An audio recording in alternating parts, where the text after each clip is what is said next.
Hello नमस्कार dear student, welcome to success career. आज के इस वीडियो में ईस्टर्न रेलवे कोलकाता की तरफ से अप्रेंटिस के लिए 3366 पोस्ट निकल कर आया है। यदि आपने आईटीआई पास आउट कर लिया है तो आप इस फॉर्म को जरूर भरें ना।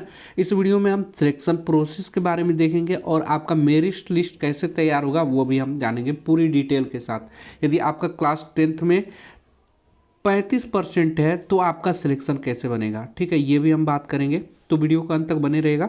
चलिए इस ईस्टर्न रेलवे कोलकाता की पूरी जानकारी लेने के यानी कि फुल नोटिफिकेशन डिटेल पाने के लिए यदि आपने मेरे चैनल को विजिट नहीं किया है तो विजिट करिएगा और सब्सक्राइब करिएगा। देखिए यहाँ पे जो 33,000 प्लस अप्रेंटिस रेलवे अप्रेंटिस निकला हुआ है इसके सारे नोटिफिकेशन को डिस्कस किया है, ठीक है। यदि आप नहीं देखा है तो देख लीजिएगा। और यहाँ पे देखिए परमानेंट आईटीआई वालों के लिए जॉब निकल कर आ रहा है, ठीक है। और ये सरकारी नौकरी है, आपको यहाँ पे लास्ट डेट 9 मई तक है डाक विभाग में यानी कि पोस्ट ऑफिस में, तो इसको भी देख लीजिएगा, परमानेंट जॉब है, ठीक है।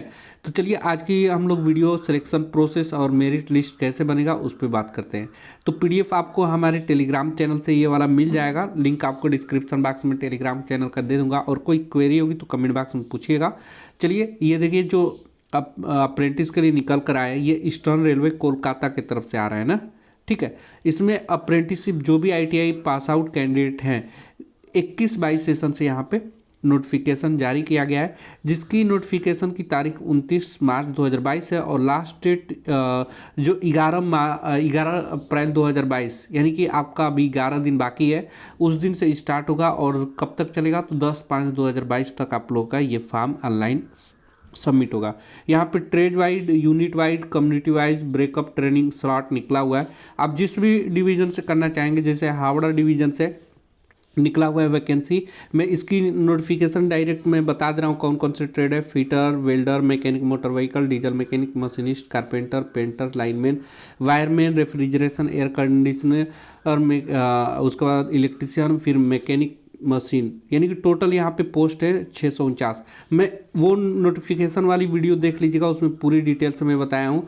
यहाँ पे लिलुआ डिवीज़न से निकला हुआ है सभी ट्रेड के लिए 612, ठीक है। फिर उसके बाद अगला डिवीज़न में बता दूँ सियालदह से, क्योंकि मैं इस वीडियो में आप लोगों को सिलेक्शन प्रोसेस और मेरिट के बारे में बताने वाला हूँ, इसलिए राउंड फिगर में सियालदह डिवीज़न से आप लोगों को बता दूँ कि जो वैकेंसी आया है वो 297 आया है।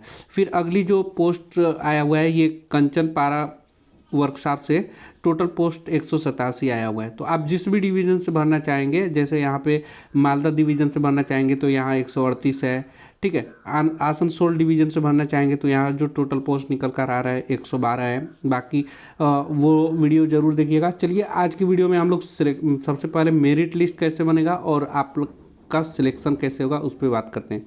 तो सबसे पहले देखिए एलिजिबिलिटी क्या होनी चाहिए।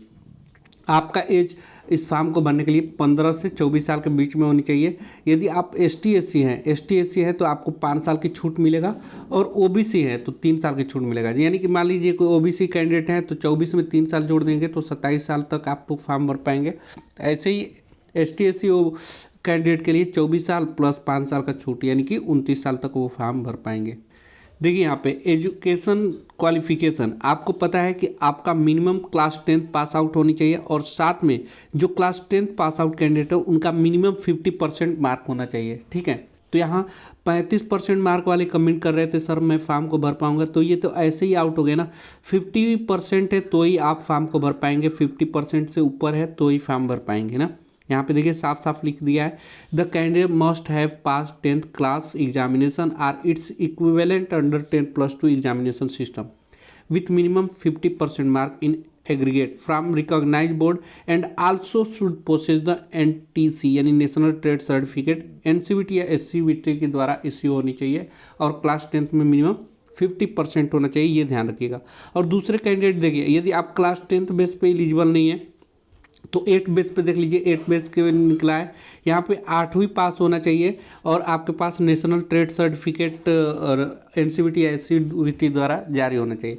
यहाँ पे बहुत से वैकेंसी क्लास 8 पर से आती हैं, ITI बहुत से होती हैं क्लास 8 पर से होती हैं, जैसे वेल्डर हो गया, सीट मेटल वर्कर हो गया, लाइनमैन, वायरमैन, कारपेंटर, पेंटर हो जाता है। ये सभी किससे होता है 8वीं बाद यदि आप ITI करेंगे तो ये हो जाएगा, ठीक है।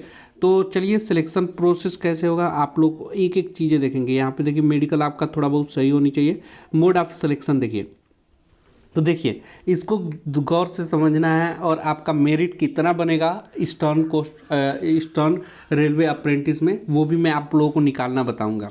ठीक है, यहाँ पे देखिए सबसे पहले selection of candidate for training slot of unit eastern railway will be on the basis of merit prepared in respect of all eligible candidate. यानी बोला जा रहा है ईस्टर्न रेलवे की तरफ से जो रिक्रूटमेंट अप्रेंटिस के लिए निकल कर आ रहा है वो मेरिट लिस्ट पे प्रिपेयर किया जाएगा सिलेक्शन, और जो भी candidate who apply against the notification, जो भी यहाँ पे नोटिफिकेशन के अगेंस्ट क्या किए हैं, अप्लाई किए हैं, मेरिट लिस्ट उनका बनाया जाएगा।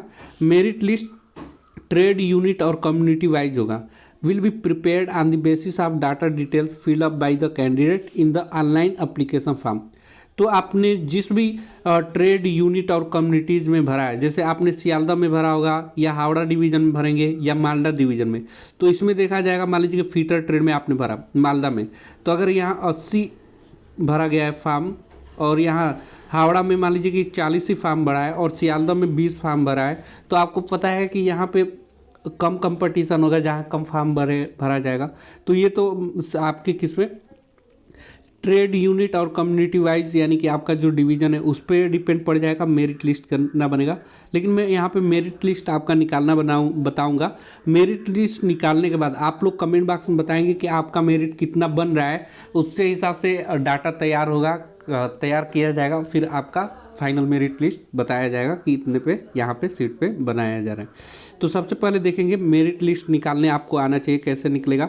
देखिए डॉक्यूमेंट वेरिफिकेशन होगा, आप लोगों का मेरिट लिस्ट में नाम हो जाएगा। तो सबसे पहले मेरिट में कैसे नाम आएगा वो देखते हैं। देखिए यहाँ पे तीसरा ऑप्शन दिया है for the trade for the which class 10 pass in minimum qualification. जो क्लास 10 पास मिनिमम क्वालिफिकेशन के साथ किया और 50% मार्क है तो उनका परसेंटेज कैसे निकालना है।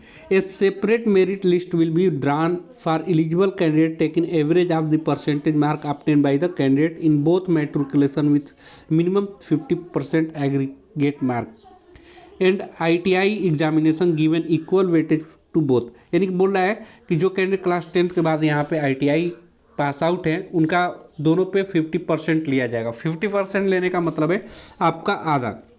अब देखिए आप लोग निकालिएगा, जैसे मान लीजिए कि क्लास टेंथ में आपने पाया 80% और ITI में पाया आपने 90%, तो दोनों को ऐड करेंगे तो कितना हो जाएगा 170 और इसका 50% का मतलब होता है आधा करेंगे तो कितना आएगा 2 8 16 और यानी कि आपका जो मेरिट बनेगा वो 85 बन जाएगा। ऐसे ही मान लीजिए एक और कैंडिडेट का मैं दिखा दूँ। मान लीजिए कि क्लास 10 में आपका नंबर है 60 और ITI में आपने नंबर पाया है 80, तो आपका मेरिट कितना बनेगा, दोनों को ऐड करिएगा तो कितना हो जाएगा 8 से 14 140, इसका आधा कर देंगे।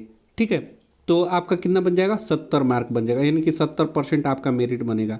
ऐसे ही मान लीजिए कि एक और कैंडिडेट को मैं समझा दे रहा हूँ।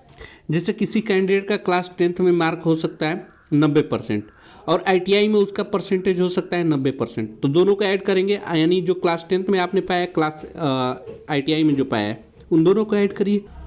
तो ऐड करने के बाद क्लास 10 वाला 90 और ITI वाला 90, टोटल कितना बनेगा 180 बटे में 2 करिएगा, यानी कि आपका 90% बनेगा। तो कमेंट बॉक्स में बताइएगा आपका कितना परसेंट बन रहा है। ऐसे ही 8 कैंडिडेट के लिए भी है। तो 8वीं में जो आपने नंबर पाया, मान लीजिए कि 80% नंबर पाया हुआ है और ITI में आपने 90%, तो दोनों को ऐड करिएगा, यानी कि जो भी आपने पाया है 8 या 10 में और ITI में जो परसेंटेज है दोनों को ऐड करिएगा। दोनों को ऐड करने के बाद बटे में 2 करिएगा। ठीक है, और जो आपका परसेंटेज निकल कर आएगा वो हमें कमेंट बॉक्स में बताइएगा कि आपका मेरिट कितना बनने वाला है, उसी के हिसाब से आपका यहाँ पे सिलेक्शन मिलने वाला है। तो आप अपना कमेंट बॉक्स में ज़रूर बताइएगा। यही चीज़ें थी यहाँ पे। देखिए ये जो सिलेक्शन होगा टोटली मेरिट बेस पे होगा, कोई भी ऑनलाइन वो आप लोगों का रिटेन एग्जामिनेशन या ऑफलाइन एग्जामिनेशन नहीं होगा। तो मेरिट लिस्ट सिलेक्शन प्रोसेस के बारे में मैंने बताया। वीडियो अच्छा लगा तो लाइक कर दीजिएगा और चैनल पहली बार होंगे तो चैनल को सब्सक्राइब करिएगा कि यहाँ ITI से रिलेटेड सारी इन्फॉर्मेशन जॉब की अपडेट और तैयारी वगैरह मिलती रहे। आज के लिए वीडियो में इतना ही। Thanks for watching this video. Next update में तब तक बाय।